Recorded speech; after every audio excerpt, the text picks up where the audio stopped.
نحمده ونصلي على رسوله الكريم أما بعد فأعوذ بالله من الشيطان الرجيم بسم الله الرحمن الرحيم رب اشرح لي صدري ويسر لي أمري واحلل عقدة من لساني يفقهوا قولي. ہم سب انسان اس دنیا میں آنے کے بعد یہ چاہتے ہیں کہ ہماری زندگی بہت اچھی ہو جائے، پرسکون ہو، اس میں کوئی تکلیف نہ ہو، کوئی غم نہ ہو، کوئی فکر اور کوئی پریشانی نہ ہو. لیکن حیرت کی بات یہ ہے کہ انسان جو بڑا ہوتا جاتا ہے اس کے ساتھ ساتھ اس کی پریشانیاں اور غم بھی بڑے ہوتے جاتے ہیں. جب انسان ایک چھوٹا سا معصوم بچہ ہوتا ہے تو اسے کوئی غم دکھ نہیں ہوتا. پھر تھوڑا بڑا ہوتا ہے، اسکول جانے لگتا ہے تو اسکول جانے کی پریشانی اس کی زندگی میں سب سے بڑی پریشانی ہوتی ہے. پھر وہ اس سے بھی آگے بڑھ جاتا ہے، پھر اس کو ہوش آتا ہے، پھر وہ سوچتا ہے کہ یہ تو کمپٹیشن کی دنیا ہے، مجھے آگے بڑھنا ہے. پھر ایک کے بعد ایک ڈگری لیتا چلا جاتا ہے.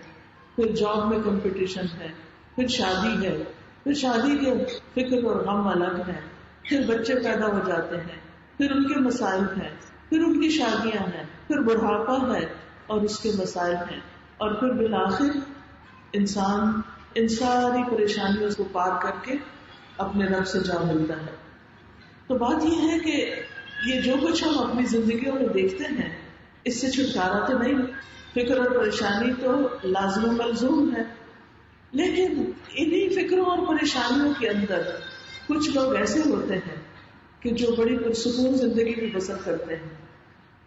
ان کے دلوں کے اندر ایک اطمینان ہوتا ہے، ایک خوشی ہوتی ہے.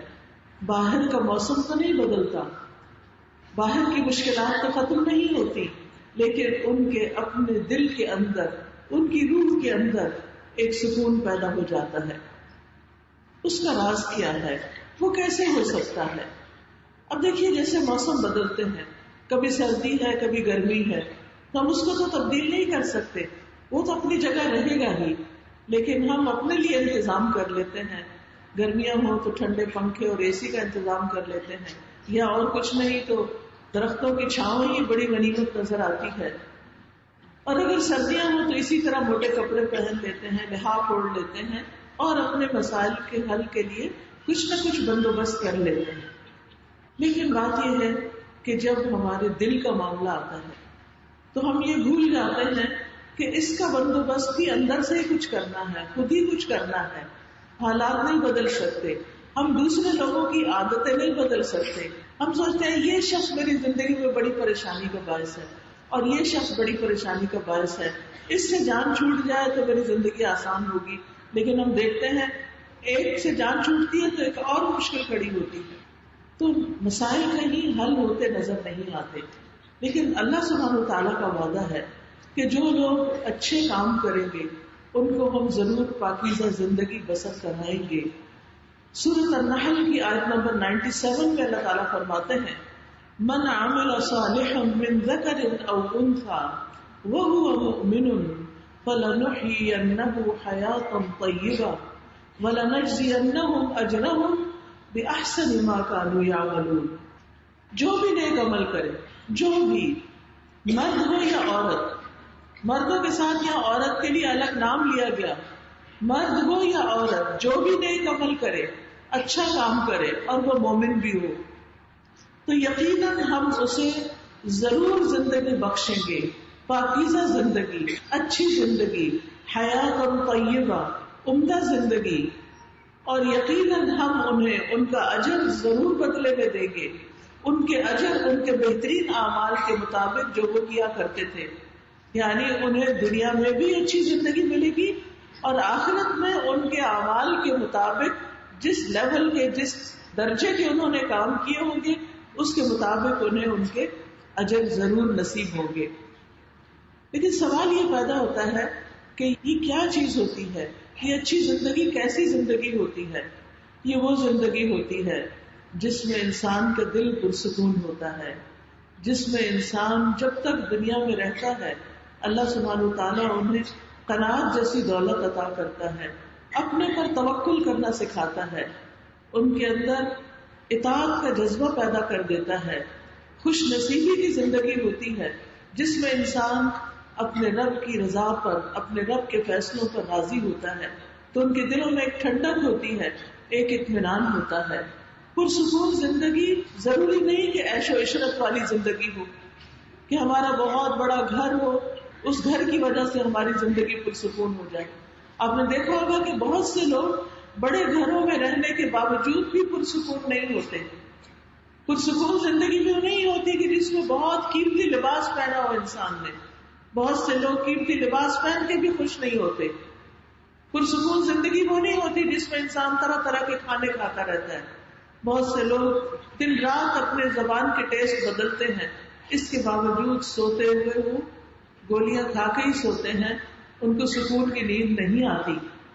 تو مزیدار کھانا ہو یا بہترین لباس ہو یا بہترین شوہر یا بیوی ہو یا پھر بہترین گھر ہو یا بہترین جگہ پر انسان رہتا ہو، یہ ساری چیزیں تو وہ ہیں جو اللہ تعالیٰ کفار کو بھی دیتا ہے اور ہو سکتا ہے ان کے پاس ہم سے زیادہ ہو. لیکن مومن کے لیے بہترین زندگی کون سی ہوتی ہے؟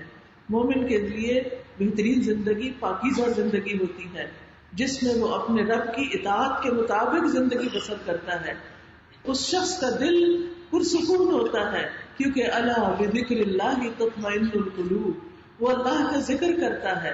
ایسے شخص کا دل بکھرا ہوا نہیں ہوتا، وہ مختلف وادیوں میں گھوم نہیں رہا ہوتا، بلکہ وہ ایک اللہ رب العزت کی طرف متوجہ ہوتا ہے.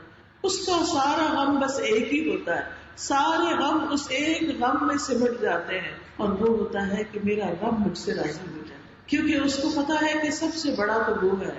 اسے معلوم ہے کہ مجھے ایک دن اپنے رب سے جا کر ملاقات کرنی ہے، ایک دن اس کو حساب دینا ہے، ایک دن اسے جواب دینا ہے.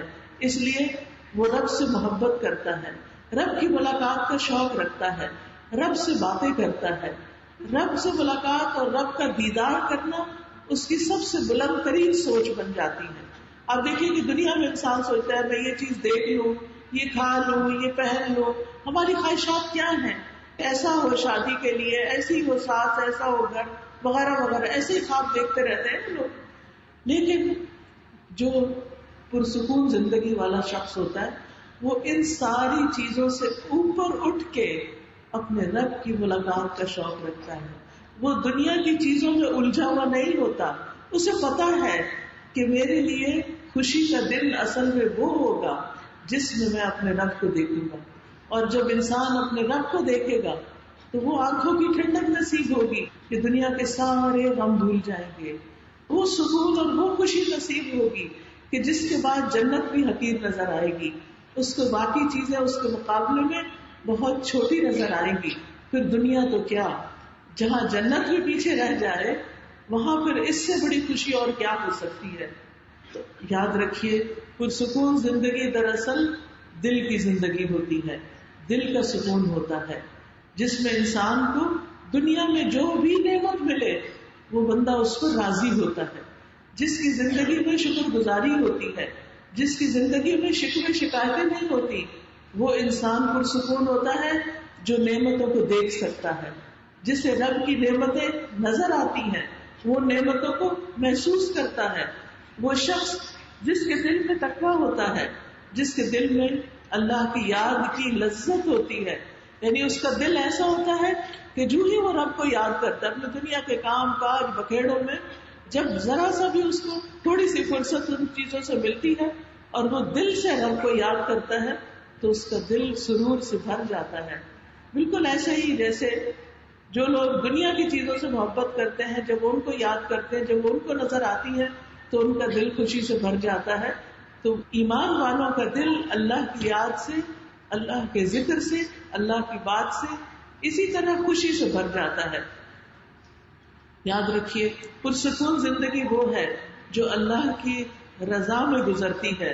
نبی صلی اللہ علیہ وسلم نے فرمایا بے شک انسان اللہ کی رضا حاصل کرتا ہے اور اس میں مسلسل لگا رہتا ہے کہ ہر کام اس لیے کرتا ہے کہ میرا رب راضی ہو جائے.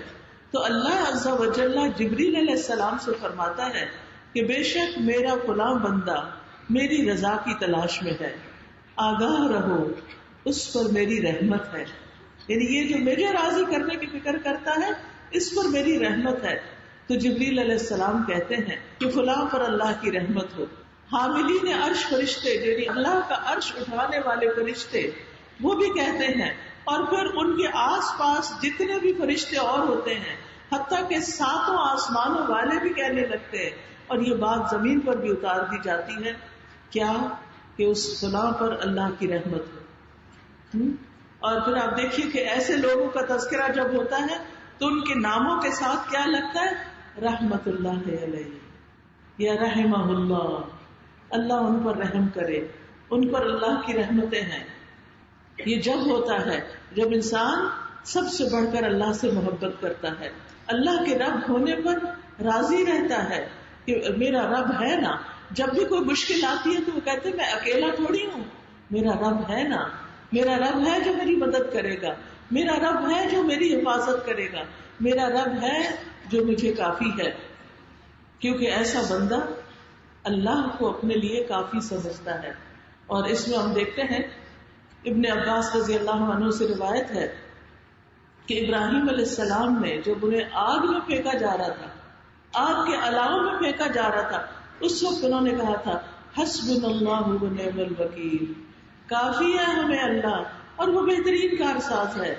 اور یہی کلمہ نبی صلی اللہ علیہ وسلم اور آپ کے ساتھیوں نے پڑھا تھا جب انہیں ڈرایا گیا تھا کہ دیکھو تمہارے لیے دشمن جمع ہو گئے ہیں، اب کیا ہوگا. خوف دلایا جا رہا تھا، تو اس خوف کے موقع پر انہوں نے کیا پڑھا؟ حسبنا اللہ و نعم الوکیل. تو پرسکون زندگی کا راز کیا ہے کہ جب گھبراہٹ طاری ہونے لگے، جب کوئی چیز بہت ستانے لگے، بہت فکر آنے لگے، تو انسان کیا پڑھے؟ حسبی اللہ و نعم الوکیل. جمع ہو، بہت سے لوگ ہوں تو حسبنا اللہ، اور اکیلے ہو تو کیا پڑھے؟ حسبی اللہ و نعم الوکیل، نعم المولا و نعم النصیر. پرسکون زندگی والا شخص وہ ہوتا ہے جو اللہ کو اپنے لیے کافی سمجھتا ہے. یہ سب سے بڑی طاقت ہے. اگر اس کی مدد آ گئی تو پھر تو کوئی کام مشکل رہے گا ہی نہیں. پھر وہ اللہ کے کسی بھی فیصلے کو برا نہیں سمجھتا. اگر وہ معاملہ اس کی مرضی کے مطابق حل ہو جاتا ہے تو وہ کہتا ہے میں اللہ سے راضی، رضیت باللہ ربا وبالاسلام دینا وبمحمد نبیا. اور اگر وہ فیصلہ اس کی مرضی کے خلاف بھی ہوتا ہے، یعنی وہ دعا کرتا ہے لیکن اس کی دعا نہیں سنی جاتی، اس کی وہ بات پوری نہیں ہوتی، وہ پھر بھی راضی ہوتا ہے، تو دل رضا کی ٹھنڈک سے بھرا ہوا ہوتا ہے. وہ کہتے ہیں اس میں بھی خیر ہوگی. یہ جملہ تو میں آپ کو کہوں گی کہ یاد کر لیں. کچھ بھی ہو زندگی میں پازیٹو رہیں. کیا کہیں؟ اس میں بھی خیر ہوگی. یہ میرے رب کا فیصلہ، اس میں بھی خیر ہو گئی. کوئی فوت ہو گیا، کوئی بات نہیں، رب نے بلا لیا، رب نے جتنی چاہی زندگی دی، اس میں بھی خیر ہوگی. اس شخص کے لیے اس میں بہتری ہوگی. اور باقی جو اس کے پیچھے والا اولاد یا بچے، ان کے لیے بھی اللہ کافی ہے. تو حسبی اللہ، اور اس میں بھی خیر ہوگی. پھر یہ کہ ایسا انسان تقدیر کے لکھنے پر یقین رکھتا ہے. وہ کہتا ہے کہ جو میرے رب نے میرے لیے لکھا ہے وہ مجھے مل کے رہے گا، کوئی چھین ہی نہیں سکتا. اور جو وہ نہیں دینا چاہتا وہ مجھے کوئی دے نہیں سکتا. اور وہ ہر نماز کے بعد کیا پڑھتا ہے؟ اللہم لا مانع لما اعطیت ولا معطی لما منعت ولا ينفع ذا الجد منک الجد. اللہ کوئی روکنے والا ہے ہی نہیں جس کو تو عطا کر دے، اور کوئی دینے والا ہے ہی نہیں جس سے تو روک دے. تو اصل اختیار کس کے پاس ہے؟ اللہ رب العزت کے پاس. تو اس لیے مومن جو پرسکون مومن ہوتا ہے وہ کہتا ہے یہ معاملہ تو اللہ کے ہاتھ میں ہے اور وہ ضرور اس پر جو میرے لیے بہتر ہے عطا کر دے گا. پرسکون انسان وہ ہوتا ہے کہ جس کو جو مل جائے اس پہ وہ اتراتا نہیں، وہ اپنے آپ کو بڑی چیز نہیں سمجھتا، اور جو اس سے چھن جائے اس پر دکھی نہیں ہوتا.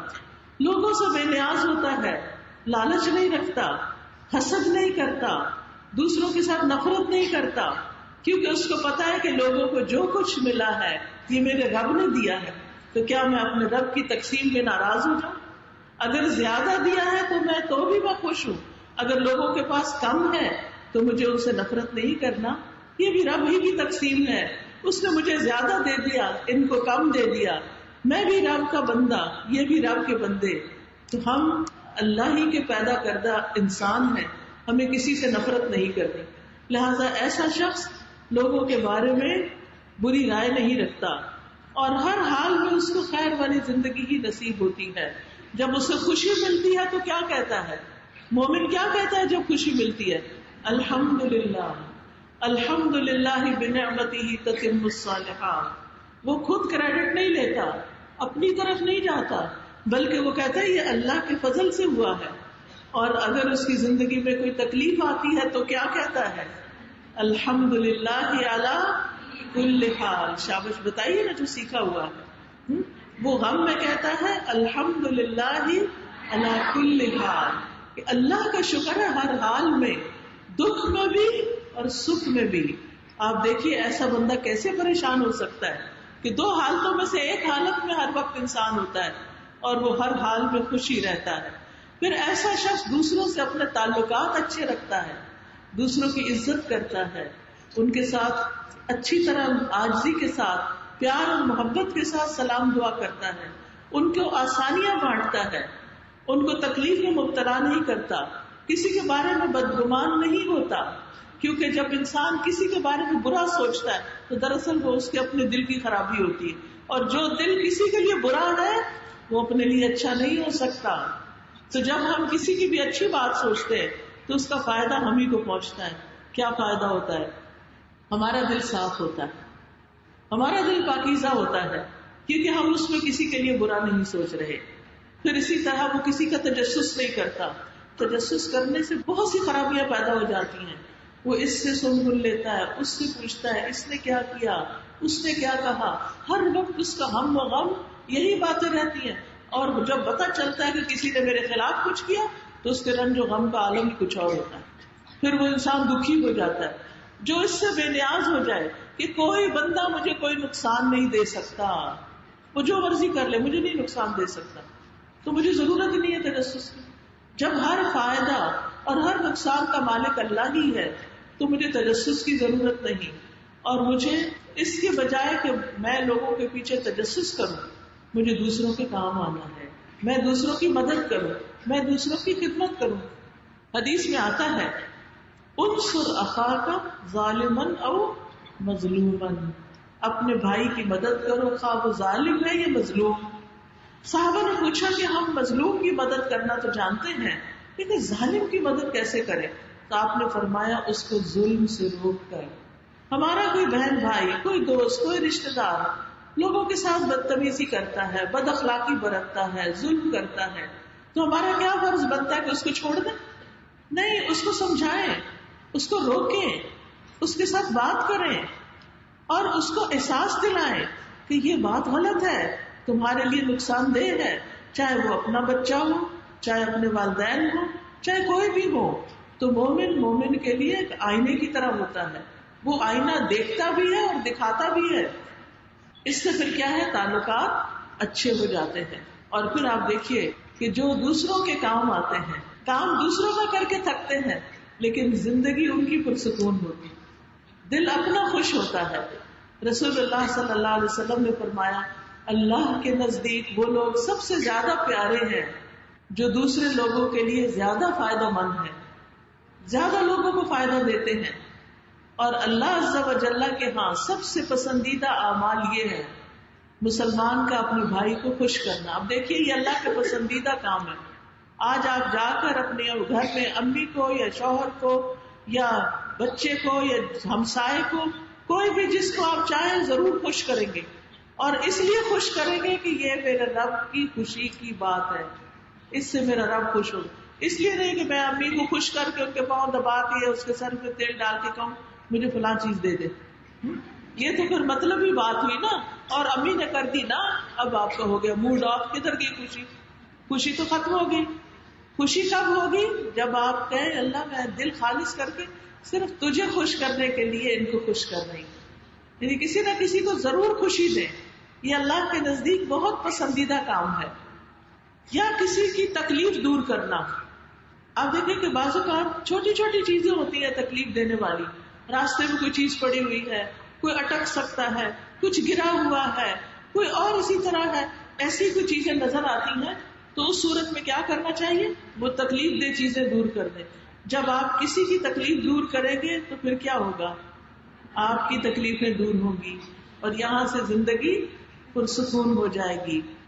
یا اس کا قرضہ چکانا، اگر اس پر کوئی مالی مصیبت آئی ہوئی ہے، بوجھ ہے، تو اس کو پورا کرنا، یا اسے کھانا کھلانا، دوسرے کو کھانا کھلانا. ہم یہ سمجھتے ہیں کہ یہ کھانا شاید کسی باہر والوں کو کھلائے تو تب خوشی ملتی ہے. نہیں، آپ اپنے گھر والوں کو بھی خوشی سے پکا کے کھلائیں. آپ دیکھیں کہ اکثر جب پکاتے ہیں نا تو موڈ آف ہوتا ہے کہ یہ کیا میرے ہی ذمہ آ گیا، میں ہی پکاؤں، میں ہی کچن میں ادھر گرمی میں کھڑی رہوں. اس کا نتیجہ کیا ہوتا ہے؟ وہ جو ہماری وائف ہوتی ہے نا، کھانے تک بھی پہنچتی ہے، کھانے کا مزہ ہی نہیں بنتا. جب مزیدار کھانا نہیں بنتا تو جو کھاتا اس کو بھی مزہ نہیں آتا، وہ تعریف بھی نہیں کرتا. جب وہ تعریف نہیں کرتا تو پھر پکانے والے کا اور موڈ آف ہو جاتا ہے. تو پرسکون زندگی تو ختم ہو گئی. جب آپ اللہ کے لیے پکائیں گے کہ میرا رب دیکھ رہا ہے، کوئی نہیں دیکھ رہا، اللہ دیکھ رہا ہے. کسی کو پتا نہیں مجھے کتنی تکلیف ہو رہی ہے، لیکن میرے رب کو پتا مجھے کتنی تکلیف ہو رہی ہے. مومن کو تو کانٹا بھی چبھتا ہے تو اس کے گناہ جھڑتے ہیں. اب آپ کو تکلیف پہنچ رہی ہے لیکن آپ سی بھی نہیں کر رہے، ہائے بھی نہیں کر رہے، شور بھی نہیں مچا رہے. نتیجہ کیا ہوگا؟ کھانا بھی اچھا بنے گا، کھانے والے بھی دعا دیں گے اور آپ کی خوشی میں اضافہ ہو جائے گا. رسول اللہ صلی اللہ علیہ وسلم نے فرمایا، اور مجھے اپنے کسی بھائی کی ضرورت پوری کرنے کے لیے اس کے ساتھ جانا اس مسجد یعنی مسجد نبوی میں 1 مہینے کے اعتکاف کرنے سے زیادہ محبوب ہے. جو اپنے بھائی کے ساتھ چلا یہاں تک کہ اس کی ضرورت پوری کر دے، اللہ اس کے قدموں کو اس دن ثابت قدم رکھے گا جس دن قدم ڈگمگا جائیں گے. یعنی قیامت کے دن اللہ سبحانہ وتعالیٰ اس کو ثابت قدمی عطا فرمائے گا. پھر آپ دیکھیے، پرسکون زندگی، خوشحال زندگی وہ ہوتی ہے کہ جس میں انسان دوسروں پر خرچ کرتا ہے. فراخ دلی والی زندگی، کھلا دل، کھلا خرچ کرنا.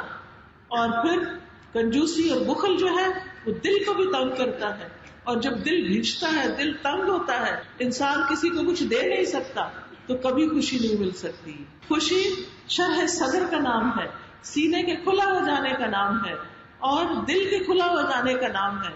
آپ دیکھیے کہ بعض اوقات آپ محسوس کریں گے کہ خود کھا کے وہ مزہ نہیں آتا جو کھلا کے آتا ہے، لے کے وہ خوشی نہیں ہوتی جو دے کے ہوتی ہے. تو دینا پرسکون زندگی کا راز ہے، خوشی والی زندگی کا راز ہے.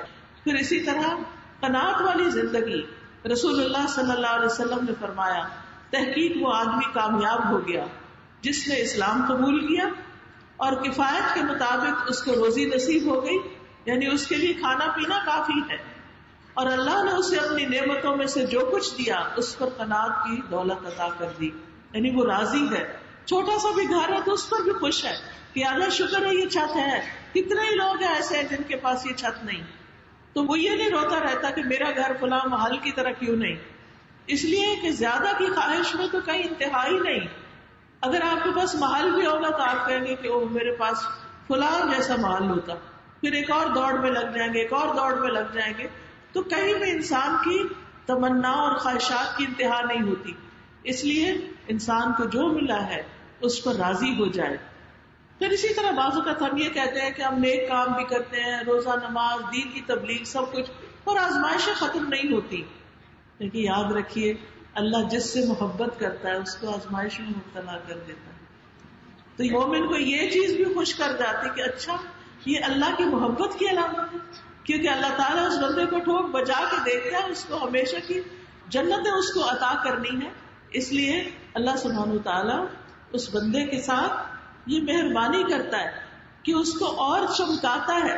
آپ کو معلوم ہے نا کہ سونا کس طرح زیادہ خالص ہوتا ہے؟ جب اس کو ٹھنڈے پانی میں ڈال دیں، کس میں ڈالیں؟ آگ میں ڈالا جاتا ہے، یعنی اس کو پگھلایا جاتا ہے، اس کو آگ پہ خوب گرم کیا جاتا ہے تو اس کا جھاگ اوپر آتا ہے، خالص ہو جاتا ہے. اللہ سبحانہ و تعالیٰ مومن بندے کو جب کسی تکلیف میں مبتلا کرتے ہیں تو اس لیے کرتے ہیں کہ اس کی ساری میل کچیل نکل جائے، اس کے سارے گناہ جھڑ جائیں، اور جب یہ میرے پاس آئے تو پاک ہو کر آئے. بعض لوگ موت سے پہلے بیماری کا شکار ہو جاتے ہیں، کسی کو کینسر ہو جاتا ہے، کسی کو اور دکھ تکلیف ہو جاتی ہے، تو بندہ سوچتا ہے شاید اللہ مجھ سے ناراض ہے اس لیے مجھ پر بیماری اور تکلیف آ گئی. نہیں، اللہ چاہتا ہے کہ جب آپ اس کے پاس پہنچے تو انتہائی خوبصورت ہو چکے ہو، آپ کے اوپر کوئی میل کچیل نہ ہو، کوئی گناہ نہ ہو.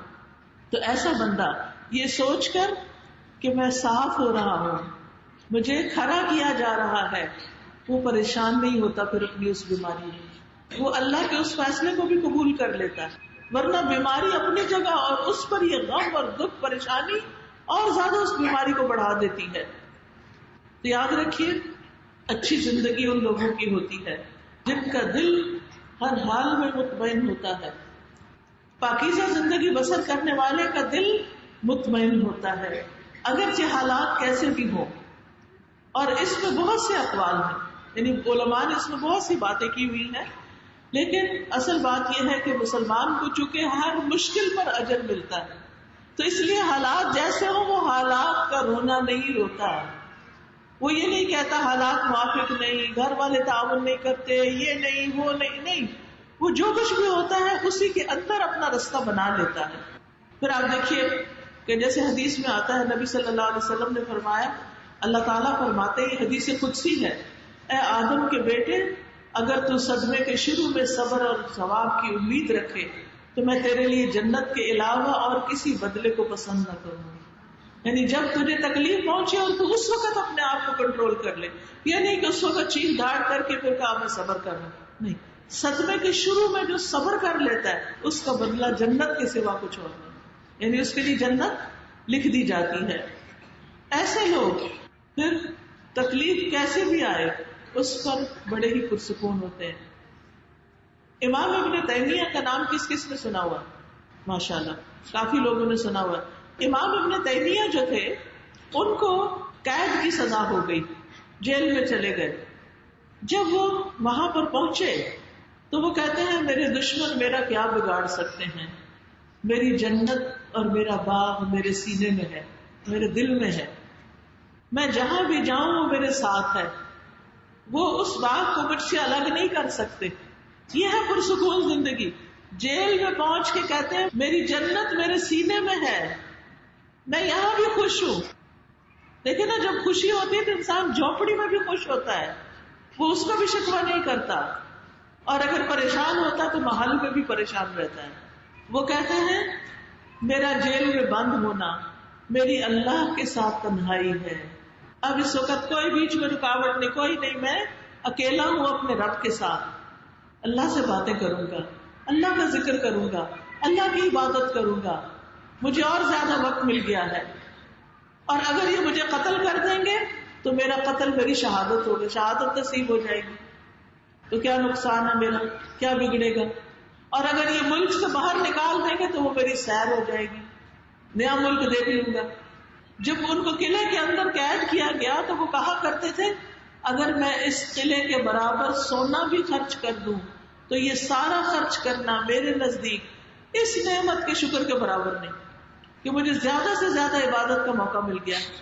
یہ بھی انہوں نے کہا کہ میرے دشمن میرے لیے جو نیک اعمال کا سبب بنے ہیں میں انہیں اس پر بدلہ نہیں دے سکتا، یعنی میرے دشمنوں نے مجھے یہاں پہنچایا لیکن میں اتنا خوش ہوں، اتنا راضی ہوں کہ میں اس کا بدلہ ہی نہیں دے سکتا۔ سونا بھر کے قلعہ بھی ان کو دے دو تو یہ بدلہ نہیں ہوگا، کیونکہ جو عقل مند انسان ہوتا ہے نا وہ اپنے وقت کی قدر و قیمت پہچانتا ہے۔ وہ کہتا ہے ساری ڈسٹریکشنز ختم ہو گئی، اب عبادت کا وقت آ گیا۔ کبھی بھی زندگی میں آپ اکیلے ہو تو یہ نہ کہیں سبھی مجھے چھوڑ گئے ہیں، میرا تو کوئی بھی نہیں، رونا دھونا کس لیے؟ نہیں، کوئی رونا دھونا نہیں، آپ الحمدللہ یا رب تو ہے۔ ٹھیک ہے ہم انسانوں کو مس کرتے ہیں، ان کی کمی محسوس کرتے ہیں، لیکن اس کے ساتھ ہی دل میں سکون کیسے آتا ہے کہ یا رب تو ہے، میں تیرا ذکر کروں گی، اب تجھے یاد کروں گی۔ یہی وجہ ہے کہ انہوں نے جیل میں قرآن پاک پڑھنا شروع کر دیا اور 80 بار قرآن ختم کیا، 80 بار۔ ہم لوگوں نے تو ساری زندگی میں 80 بار بھی ختم کیا ہوگا، اور جب وہ 81ویں بار پڑھ رہے تھے تو سورۃ القمر کی اس آیت پہ پہنچے، ان المتقین فی جنات و نہر، تو اس وقت ان کی روح پرواز کر گئی۔ کیسی زبردست بشارت تھی، اور کہاں کہاں ان کا جنازہ نہیں پڑھا گیا۔ وہ جیل میں بند تھے، چائنا میں ان کا جنازہ پڑھا گیا اور وہاں اعلان ہوا کہ ترجمان القرآن کی وفات ہو گئی ہے۔ یہ محبت اللہ کیسے دلوں میں ڈالتا ہے۔ آپ سارا وقت لوگوں کی جا کے منتیں کریں کہ مجھ سے محبت کرو تو کوئی نہ کرے، یہ اللہ دلوں میں ڈالتا ہے. کیوں ڈالتا ہے؟ جب آپ اللہ سے راضی ہو جاتے ہیں. کیوں راضی ہو جاتے ہیں؟ کہ آپ شکر گزار بندے بن جاتے ہیں. اس لیے آپ کیا کریں، جو کچھ آپ کے پاس ہے نا اس کی لسٹ بنائیں. جو کچھ ہے اس کی لسٹ بنائیں، جو نہیں ہے اس کی بھی بنا لے. لمبی دیکھیں کون سی لسٹ بنے گی. جو ہے اس کی بھی لسٹ بنائے، جو نہیں ہے اس کی بھی بنا لے. زیادہ کون سی؟ جو ہے. پھر بھی راضی نہیں، پھر بھی خوش نہیں، پھر یہ تو ناشکری کی بات ہو گئی. تو آئیے آپ میں چند ایک باتیں آپ کو بتا دیتی ہوں آخر میں کہ کیا کیا کرنا ہے آپ کو. سب سے پہلے ایمان، اپنے ایمان کی تجدید کریں. ایمان جو ہے وہ انسان کو یہ یقین دیتا ہے کہ میں جو کچھ کرتا ہوں اس کا مجھے اجر مل کر رہے گا. اس دنیا میں نہیں ملا تو آخرت میں ضرور ملے گا. قرآن مجید میں آتا ہے الذین آمنوا وکانوا یتقون لہم البشری فی الحیاۃ الدنیا وفی الآخرہ لا تبدیل لکلمات اللہ ذلک هو الفوز العظیم. اور جو ایمان لائے اور وہ تقوی اختیار کرتے رہے ان کے لیے دنیا کی زندگی میں خوشخبری ہے. دنیا کی زندگی میں ایمان والوں کے لیے کیا ہے؟ دنیا میں خوشخبریاں ہیں اور آخرت میں بھی اللہ کی باتوں میں کوئی تبدیلی نہیں. یہی بہت بڑی کامیابی ہے. ایک اور جگہ پر آتا ہے للذین احسنوا فی ہذہ الدنیا حسنہ. جن لوگوں نے اچھا کیا ان کے لیے اس دنیا میں اچھائی ہے. کر بھلا ہو بھلا. ہم چاہتے ہیں ابھی کیا نا ابھی مل جائے. کبھی ایسا ہوا کہ ابھی بیج ڈالا ابھی پھل لگ جائے؟ ایسے ہوتا نہیں. آج بیج ڈالیں گے تو ہو سکتا ہے 10 سال بعد پھل آئے. اس کا انتظار کرے. 10 سال بعد بھی تو ضرورت ہے نا پھلوں کی، آج ہی تو نہیں ساری. تو صبر کے ساتھ انتظار کرے کیونکہ اللہ کا وعدہ ہے للذین احسنوا فی ہذہ الدنیا حسنہ ولدار الآخرۃ خیر. اور آخرت کا گھر تو بہت ہی اچھا ہے. وَلَنِعْمَ دَارُ الْمُتَّقِينَ. اور متقین کا گھر کتنا بہترین ہے. ایک اور جگہ پر آتا ہے الا ان اولیاء اللہ لا خوف علیہم ولا هم يحزنون الذین آمنوا وکانوا یتقون. خبردار اللہ کے دوستوں کو نہ کوئی خوف ہے نہ غم. وہ لوگ جو ایمان لائے اور وہ تقوی اختیار کرتے ہیں. تقوی کیا ہوتا ہے؟ اللہ سے ڈر کر اللہ کی اطاعت کرنا اور اللہ کی نافرمانی سے بچنا. دوسری چیز جو کرنے کی ہے جس سے زندگی پرسکون ہوتی ہے اللہ سبحانہ وتعالیٰ کے بعد رسول اللہ صلی اللہ علیہ وسلم کی اطاعت اور آپ کی سنتوں کی پیروی، کیونکہ سنت میں نجات ہے. زہری کہتے ہیں کہ ہمارے پہلے علماء کہا کرتے تھے سنت کو مضبوطی سے تھامے رکھنا ہی نجات ہے. علم کو بڑی تیزی سے قبض کر لیا جائے گا. علم کی ترقی دین اور دنیا کا قیام ہے اور علم کا اٹھ جانا دین اور دنیا کا چلے جانا ہے. یعنی جہاں لوگ پڑھتے نہیں، علم حاصل نہیں کرتے، وہاں دین کا بھی نقصان ہوتا ہے اور دنیا کا بھی نقصان ہوتا ہے. اس لیے علم کی روشنی کو خوب عام کرنا ہے. تیسری چیز عبادت کی کثرت. اپنی زندگی میں عبادت پر کمپرومائز نہ کریں. اگر آپ کی نمازیں ٹھیک نہیں تو آپ کی زندگی میں سکون ہو ہی نہیں سکتا. کوئی بھی شخص جو پریشان ہے، کوئی بھی شخص جس کا دل پریشان ہے، وہ اپنے آپ سے سوال کرے، اپنا جائزہ لے، اپنا محاسبہ کرے. کیا اس کی نماز ٹھیک ہے؟ وقت پر پڑھتا ہے؟ ادائیگی کا طریقہ ٹھیک ہے؟ ساری شرائط کی پابندی کرتا ہے؟ اگر نہیں تو دوبارہ سے جائزہ لے اور اپنی نماز کو ٹھیک کرے. حدیث میں آتا ہے جس کی نماز ٹھیک ہوگی اس کا سب کچھ ٹھیک ہو جاتا ہے. تو اس لیے نمازوں کو، عبادتوں کو ٹھیک کرنا. پھر آپ دیکھیں حدیث میں یہ بھی آتا ہے رسول اللہ صلی اللہ علیہ وسلم نے فرمایا تمہارا رب فرماتا ہے اے ابن آدم میری عبادت کے لیے فارغ ہو جاؤ، میں تمہارے دل کو غنا سے اور تمہارے ہاتھ کو رزق سے بھر دوں گا. اے ابن آدم تو مجھ سے دور نہ ہو ورنہ میں تیرے دل کو فقر اور تیرے ہاتھ کو مصروفیت سے بھر دوں گا. تو اللہ سے دوری اختیار نہیں کرنی بلکہ اللہ کا ذکر کرنا ہے. اور جو ذکر سے منہ موڑے اس کا نقصان کیا ہے؟ وَمَنْ أَعْرَضَ عَنْ ذِكْرِي فَإِنَّ لَهُ مَعِيشَةً ضَنْكًا وَنَحْشُرُهُ يَوْمَ الْقِيَامَةِ أَعْمَى. اور جس نے میری نصیحت سے منہ موڑا بے شک اس کے لیے زندگی تنگ کر دوں گا اور ہم اسے قیامت کے دن اندھا اٹھائیں گے. وہ کہے گا اے رب میں کیوں اندھا اٹھا, میں تو دیکھتا تھا. اللہ تعالیٰ فرمائیں گے اسی طرح تیرے پاس ہماری آیات آئی تھی, تم نے ان کو بھلا دیا, یا تو پڑھا ہی نہیں ایک طرف پھینک دیا, یا پھر پڑھا اور پڑھ کے بھلا دیا. تو آپ سب بچیاں جو علم حاصل کر رہی ہیں انہوں نے پڑھ کے آگے اس کو پھیلانا ہے, اس کو بھلانا نہیں ہے. جو بھلائے گا, جو اس کو چھوڑے گا, اس کی زندگی تنگ ہوگی. تو اللہ کی یاد, اللہ کے دین کو سیکھنا اور سکھانا یہ دلوں کی خوشی کا باعث ہے. ایک اور روایت میں آتا ہے اگر تو نے ایسا نہ کیا تو میں تیرے سینے میں مصروفیات بھر دوں گا, ذہن ہر وقت پریشان رہے گا اور تیرا فقر زائل نہ کروں گا. تو یاد رکھیے سب سے پہلے نمازوں کی حفاظت. سب اپنا اپنا جائزہ لے کے, کوئی روزے تو نہیں چھٹے ہوئے, پیریڈز میں جو روزے رمضان میں چھٹ جاتے ہیں ان کو پورا کرے, نفل روزوں کی کوشش کرے, پھر ذکر کی مجالس میں حاضر ہوں, ہفتے میں کم از کم ایک دفعہ. آپ دیکھیں کہ جو جمعے کا دن ہے نا, یہ مسلمانوں کے لیے اسی لیے رکھا گیا ہے, اس دن نماز کے ساتھ خطبہ بھی ہوتا ہے, اور خطبہ میں کیا ہوتا ہے, تعلیم ہوتی ہے. لیکن افسوس یہ کہ ہمارے ملک میں تو خطبوں میں صرف سیاسی اور ادھر ادھر کی دنیا کے حالات ہی ڈسکس ہوتے رہتے ہیں, حالانکہ وہ دن تذکیر کا دن ہے, یاد دہانی کا دن ہے, لوگوں کو اللہ کی طرف بلانے کا دن ہے. تو آپ نے کیا کرنا ہے, آپ میں سے ہر ایک کوئی نہ کوئی ایسی مجلس ضرور جوائن کرے کہ جس میں اپنے یا تو گھر میں مجلس رکھے یا پھر کسی جگہ پر جا کر قرآن کی تعلیم باقاعدہ حاصل کرے. ناظرہ نہیں ٹھیک, اس کو ٹھیک کرے, ناظرہ آتا ہے ترجمہ سیکھے. آپ میں سے ہر ایک کو اللہ کے کلام کو سمجھنا آنا چاہیے. اب تو اتنی آسانی ہوگی کہ لفظی ترجمے والے اردو میں, سندھی میں قرآن مجید موجود ہیں. آپ گھر پر بھی ایک ایک آیت روزانہ ترجمے سے پڑھنا شروع کر دیں, دیکھیں کتنی باتیں آپ پر کھلے گی. تو یہ روشنی آپ کے دلوں کو روشن اور پرسکون کر دے گی. لیکن جب آپ گھر سے نکل کر کسی مجلس میں جا کے بیٹھتے ہیں تو اس مجلس پر فرشتے گھیرا ڈال لیتے ہیں, رحمت ان لوگوں کو ڈھانپ لیتی ہے, سکینت نازل ہوتی ہے, اللہ تعالیٰ ان کا ذکر اپنے پاس موجود فرشتوں میں کرتا ہے. تو اس لیے نیکی کی مجلسوں میں حاضر ہونا لازم کر لیں. اگر دل پریشان ہے, دل گھبرایا ہوا ہے, نیکی کی مجلس میں جا کر بیٹھیں جہاں کوئی باز نصیحت تذکیر ہو رہی. پھر اسی طرح نیک اعمال کی طرف رغبت, چاہے بندوں کی خدمت ہو, چاہے گھر والوں کے لیے کھانا پکانا ہو, چاہے کسی کے کام آنا ہو, اور دینے والے بنے. مال, وقت, علم, صلاحیتیں, قوتیں, اور اس کے ساتھ ساتھ دل کا بخل دور کرے. قرآن مجید میں آتا ہے فَأَمَّا مَنْ أَعْطَى وَاتَّقَى وَصَدَّقَ بِالْحُسْنَى فَسَنُيَسِّرُهُ لِلْيُسْرَى.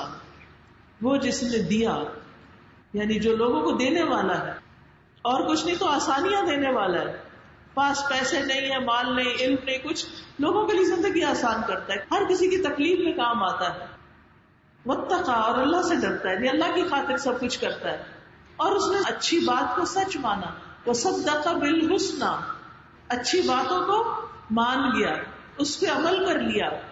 فَسَنُيَسِّرُهُ لِلْيُسْرَى, تو ہم ضرور اسے آسان راستے کی سہولت دیں گے, یعنی اس کے لیے اچھے کام کرنا آسان کر دیں گے, اس کے لیے زندگی میں آسانیاں کر دیں گے.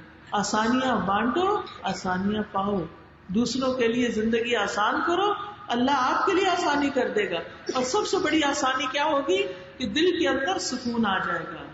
پھر ایسے کاموں میں لگے جن کا فائدہ زیادہ ہے, اور ان میں سے ایک ہے ذکر, اللہ کا ذکر. رسول اللہ صلی اللہ علیہ وسلم حضرت ابو ہریرہ کے پاس سے گزرے تو وہ ایک پودا لگا رہے تھے. تو آپ نے پوچھا کہ ابو ہریرہ کیا کر رہے ہو؟ کہا میں اپنے لیے پودا لگا رہا ہوں. آپ نے فرمایا کیا میں تمہیں اس سے بہتر پودے نہ بتاؤں؟ ابو ہریرہ نے عرض کیا کیوں نہیں یا رسول اللہ صلی اللہ علیہ وسلم. آپ نے فرمایا کہو سبحان اللہ والحمد للہ ولا الہ الا اللہ واللہ اکبر. فرمایا ان میں سے ہر کلمے کے عوض جنت میں تمہارے لیے ایک درخت لگایا جا رہا ہے. آپ سب بھی کہیں سبحان اللہ والحمد للہ ولا الہ الا اللہ واللہ اکبر. سبحان اللہ والحمد للہ ولا الہ الا اللہ واللہ اکبر، سبحان اللہ والحمد للہ ولا الہ الا اللہ واللہ اکبر۔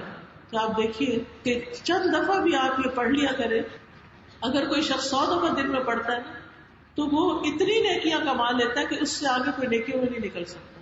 کیا مشکل ہے؟ آپ مثلا صبح کی واک کے ساتھ پڑھ لیں، آپ شام کو اگر لیٹے ہوئے کیلولا کرنے کے لیے تو اس وقت تسبیح پڑھ لیں، ذکر کو لازم کر لیں، ذکر سے دل کو اطمینان ہوگا۔ یاد رکھیے نیک عمل ہی ساتھ جائیں گے۔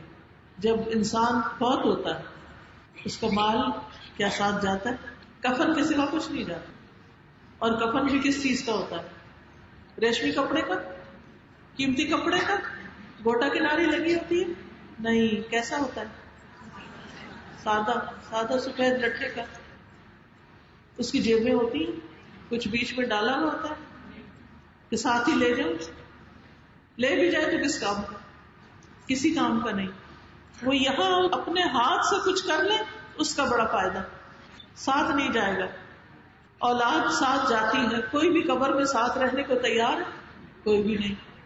ساتھ کیا رہے گا؟ نیک اعمال۔ ان نیک اعمال کی فکر کریں، ذکر کی کثرت، نمازوں کی پابندی۔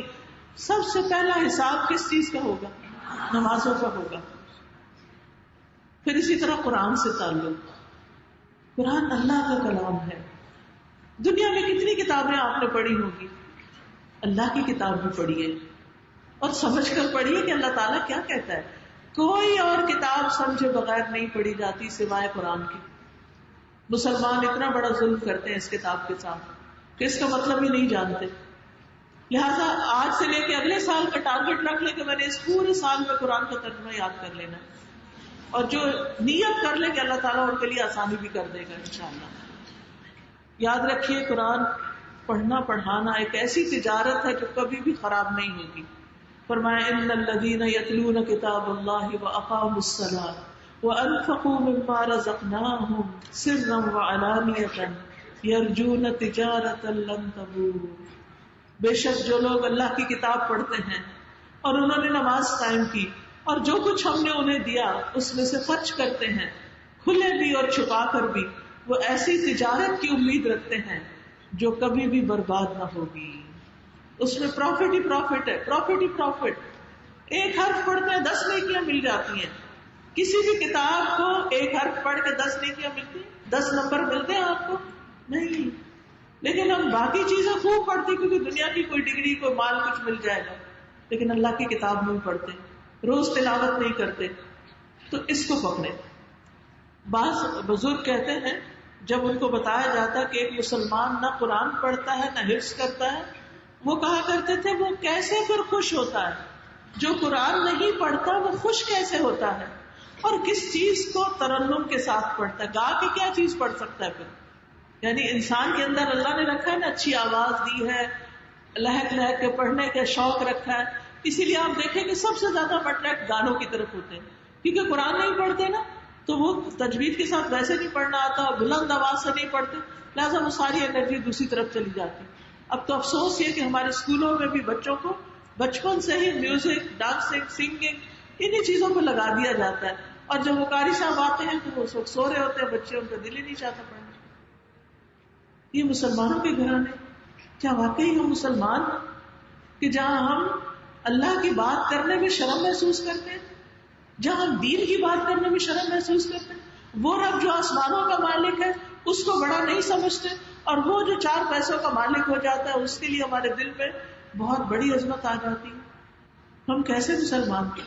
تو یاد رکھیے قرآن پڑھنے سے دنیا کی بھلائیاں اور خیر اور برکتیں انسان کو ڈھانپ لیتی ہیں۔ حدیث میں آتا ہے خیرکم من تعلم القرآن وعلمہ، تم میں سے بہترین ہے وہ لوگ جو قرآن پڑھتے اور پڑھاتے ہیں۔ حدیث میں آتا ہے جو لوگ اللہ کے گھروں میں سے کسی گھر میں اللہ کی کتاب کی تلاوت کرتے ہیں اور اس کی تعلیم میں باہم مصروف ہوتے ہیں، ان پر سکینت نازل ہوتی ہے، رحمت انہیں ڈھانپ لیتی ہے، فرشتے انہیں گھیر لیتے ہیں، اور اللہ ان کا ذکر اپنے پاس موجود فرشتوں میں کرتے ہیں۔ کیا آپ کا دل نہیں چاہتا کہ اللہ آپ کا ذکر فرشتوں کی مجلس میں کرے، آپ کا نام وہاں لیا جائے، اور وہ بھی اللہ سبحانہ و تعالیٰ آپ کا نام لے؟ اس سے بڑی کیا بات ہو سکتی؟ لیکن ہمیں کیوں نہیں شوق اس کا؟ کیا ہمیں یقین نہیں؟ کیا ہمارا ایمان نہیں؟ اگر ہے تو پھر اس کو سچا ثابت کرنا چاہیے اور اللہ کی کتاب کے لیے ہر صورت وقت نکالنا چاہیے. پھر اسی طرح پرسکون زندگی کے لیے دنیا میں کم سے کم چیزوں پر گزارا کرنے کی عادت ہونی چاہیے. زہد اختیار کرنا چاہیے. ضرورت کی اشیاء ہونی چاہیے. دنیا کے اعتبار سے اپنے سے اوپر والوں کو نہ دیکھے، اپنے سے نیچے والوں کو دیکھے تاکہ دل میں سکون رہے. دوسروں کی چیزوں کی طرف نہ دیکھیں. لیکن اب تو ایک باقاعدہ نمائش بھی ہوتی ہے اور ہم یہی دیکھتے رہتے ہیں اس نے کیا پہنا ہے، یہ پرس کیسا ہے، یہ اس کا جوتا کیسا ہے، اس کا زیور کیسا ہے. اس سے کیا ہوتا ہے؟ دل میں حسرتیں پیدا ہوتی ہیں. کاش ہم بھی کبھی ایسے اس قابل ہوں گے، ہمیں بھی کبھی ملے گا. ضرور ملے گا اللہ کے پاس. اچھے اچھے کام کرتے جائیں اور ان چیزوں سے بے نیاز بے فکر ہو کے آگے بڑھتے جائیں. پھر آپ دیکھیں کیا کچھ نہیں ملتا. وہ جنت جس کا کوئی تصور بھی نہیں کر سکتا. ان چیزوں کے پیچھے بھاگنے کی بجائے آخرت کی تیاری میں زندگی کا وقت لگائیں. صحت اور فرصت سے فائدہ اٹھائیں. پھر مشکلات اور پریشانیوں میں اللہ کی طرف رجوع کریں، اللہ کو پکاریں. اپنی ساری حاجتیں اللہ کے سامنے رکھیں. جو دل میں آتا نہ کہیں اللہ مجھے یہ بھی چاہیے، اللہ مجھے یہ بھی چاہیے، اللہ یہ بھی چاہیے. آپ دے سکتے ہیں، آپ غیب کے خزانوں سے دے سکتے ہیں. آپ کو روکنے والا کوئی نہیں. صرف کن کہنا ہے آپ کو، سب کچھ اس سے مانگے. ایک تو آپ کے دل کا بوجھ ہلکا ہو جائے گا اور دوسرا یہ کہ دعا قبول ہوگی تو وہ سب کچھ مل بھی جائے گا. بندوں کے سامنے ہاتھ نہ پھیلائیں، اللہ کے سامنے اپنی حاجتیں رکھے، اس سے مدد مانگے. نماز اور صبر سے مدد مانگے. وَاسْتَعِينُوا بِالصَّبْرِ وَالصَّلَاةِ. اللہ تعالیٰ فرماتے ہیں وَاذْكُرُوا اللَّهَ كَثِيرًا لَعَلَّكُمْ تُفْلِحُونَ. اللہ کا ذکر زیادہ سے زیادہ کرو تاکہ تم کامیاب ہو جاؤ. پھر اسی طرح صبر کرنا، مصیبتوں پہ صبر، لوگوں کی باتوں پہ صبر، غم کے وقت صبر، غصے کے وقت صبر. اور اس صبر سے آپ کے دل کو وہ سکون ملے گا اور شر کا دروازہ بند ہو جائے گا. اور جب انسان بے صبرا پن کرتا ہے تو مسائل میں اضافہ ہی ہوتا چلا جاتا ہے.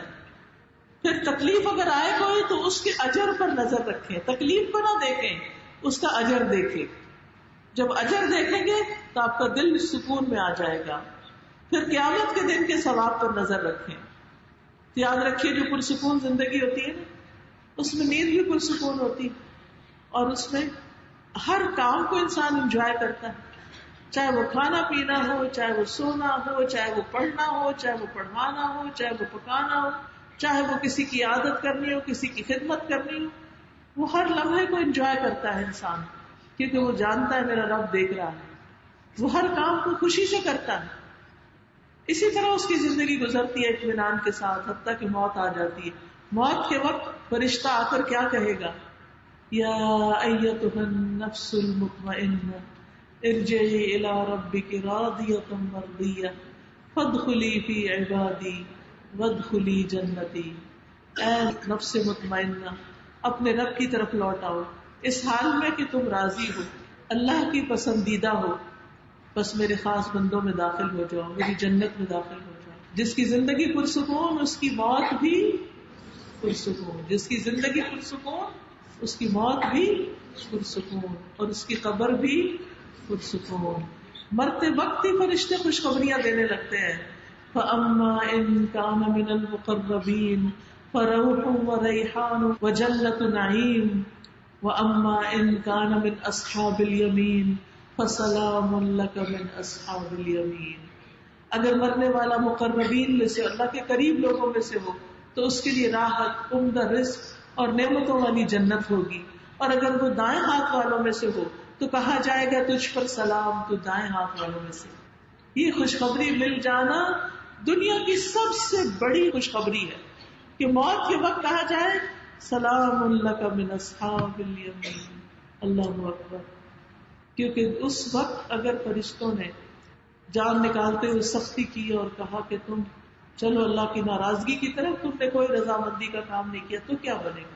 ساری دنیا میں مل کے ہمیں نہیں چھڑا سکتی، نہیں بچا سکتی. پھر فرشتے جب ان کی روح قبض کرتے ہیں تو سورۃ النحل میں آتا ہے یقولون سلام علیکم، سلام کرتے ہیں آ کر. اس لیے ہمیں بھی سلام کی عادت ہونی چاہیے. سلام علیکم ادخلوا الجنۃ بما کنتم تعملون. جنت میں داخل ہو جاؤ اس کے بدلے جو تم عمل کیا کرتے تھے.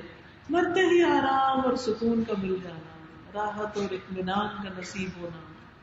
ابو قتادہ کہتے ہیں کہ رسول اللہ صلی اللہ علیہ وسلم کے قریب سے لوگ ایک جنازہ لے کر گزرے تو آپ نے فرمایا مستریح و مستراح منہ، اسے آرام مل گیا یا اس سے آرام مل گیا.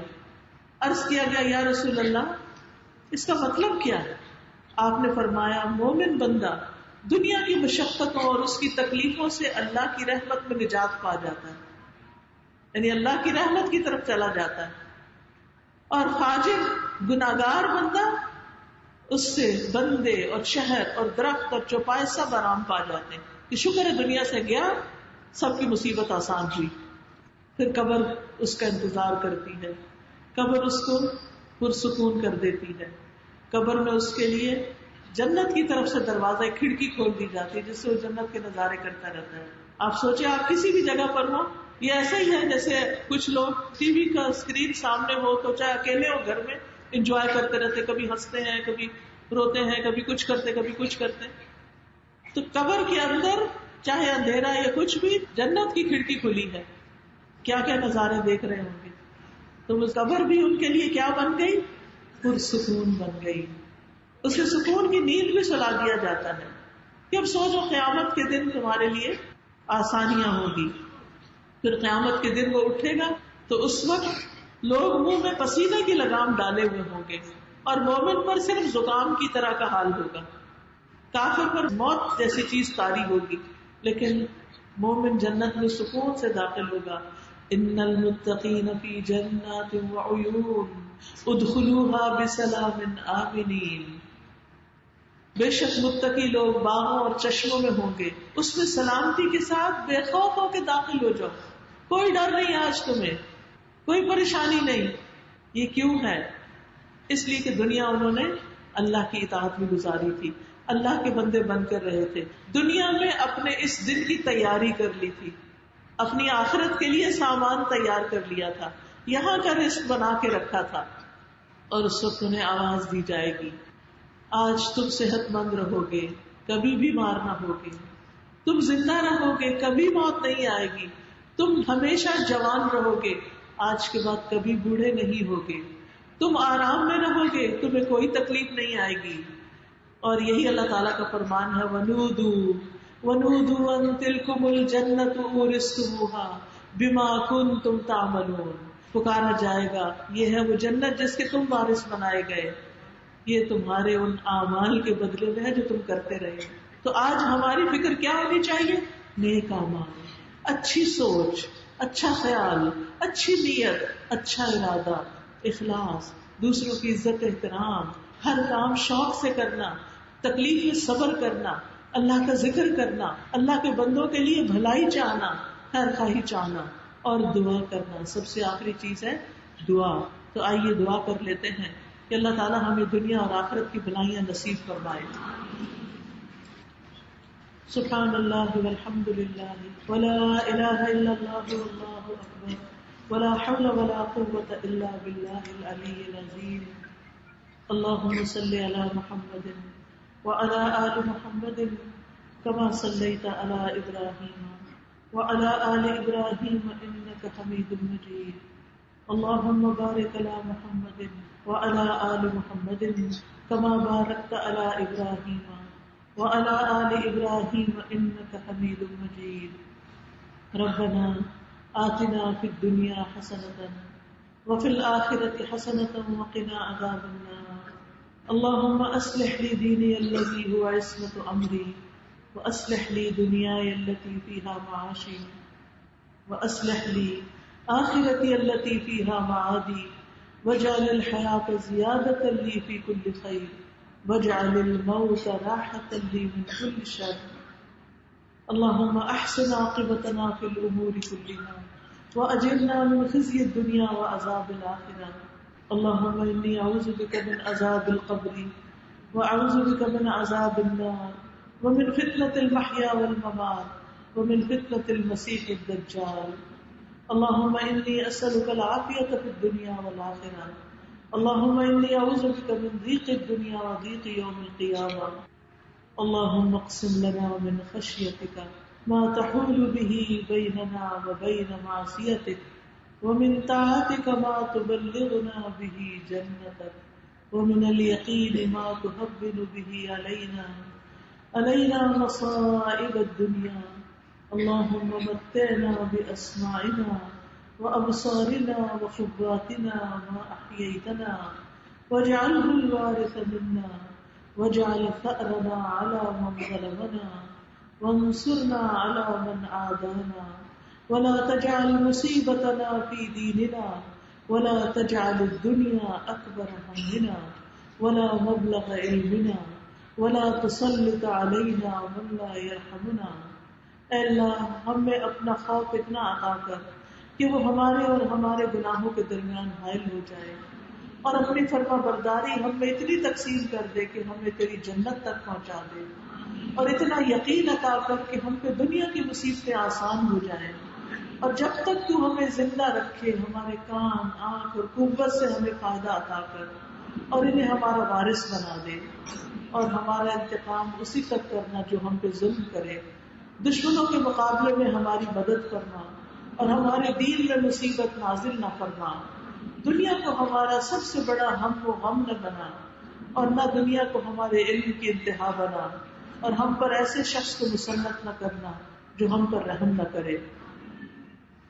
ربنا لا تؤاخذنا ان نسينا او اخطانا ربنا ولا تحمل علينا اصرا كما حملته على الذين من قبلنا ربنا ولا تحملنا ما لا طاقة لنا به واعف عنا واغفر لنا وارحمنا أنت مولانا فانصرنا على القوم الكافرين. اللهم لا سهل إلا ما جعلته سهلا وأنت تجعل الحزن سهلا إذا شئت. اللهم رحمتك أرجو فلا تكلني إلى نفسي طرفة عين وأصلح لي شاني كله. لا الہ الا انت لا الہ الا انت سبحانک انی کنت من الظالمین. یا اللہ جتنی بھی بہنیں آئی ہیں اللہ ان کی ساری مشکلات آسان فرما، ان کو اپنے گھروں میں سکون اور خوشیاں نصیب فرما، وسیع پاک حلال رزق عطا فرما، قناعت عطا فرما، ایمان اور تقوی عطا فرما، عبادات کا شوق عطا فرما. یا اللہ ان کے بچوں کو ہدایت عطا فرما، ان کو ان کے لیے صدقہ جاریہ بنا. یا اللہ جو فوت ہو چکے ہیں ان کی بخشش فرما. اللہ ہمارے والدین پر اپنی رحمت نازل فرما. یا اللہ تو ہمیں ہر طرح کے قرض، بیماری، مفلسی، مصیبت، تکلیف، ڈپریشن، دکھ، ہر چیز سے محفوظ رکھنا. یا اللہ جنہوں نے اس پروگرام کو ارینج کیا ہے انہیں زندگی، صحت، ایمان، ہدایت، عافیت، ہر چیز عطا فرما، اور اس کا بہترین اجر عطا فرما. یا اللہ جتنی بہنیں چل کر آئی ہیں، جتنا بھی فاصلہ انہوں نے طے کیا ہے، ہر قدم پر انہیں اجر عطا فرما، اور آئندہ کے لیے اپنی ایسی محبت، ایمان اور شوق نصیب کر کہ یہ سب خیر پھیلانے والے بن جائیں، آسانیاں بانٹنے والے بن جائیں. یا رب العالمین ہم سب کے دلوں میں اتفاق اور آپس کی محبت پیدا کر دے. یا اللہ تو ہمارے دکھوں کو دور کر دے. اللہ اس شہر کو امن والا شہر بنا دے. یا اللہ اس کی سڑکیں بہت اچھی ہو جائیں، اس کے پانی اور بجلی کے سارے مسائل حل ہو جائیں. یا اللہ سب لوگوں کے لیے تو آسانیاں کر دے. یا اللہ تو ہم سب کو اپنی رحمتوں سے ڈھانپ لے. ربنا تقبل منا انك انت السميع العليم وتب علينا انك انت التواب الرحيم. وصلى الله تعالى على خير خلقه محمد وعلى آله وأصحابه وأهل بيته أجمعين برحمتك يا أرحم الراحمين. ویڈیو کے نیچے سبسکرائب کے بٹن پہ کلک کریں، بیل کے آئیکن پہ کلک کیجئے تاکہ ہر نئی ویڈیو کی نوٹیفیکیشن آپ کو مل جائے، اور تھمز اپ کا بٹن دبا کر اس ویڈیو کو لائک کریں.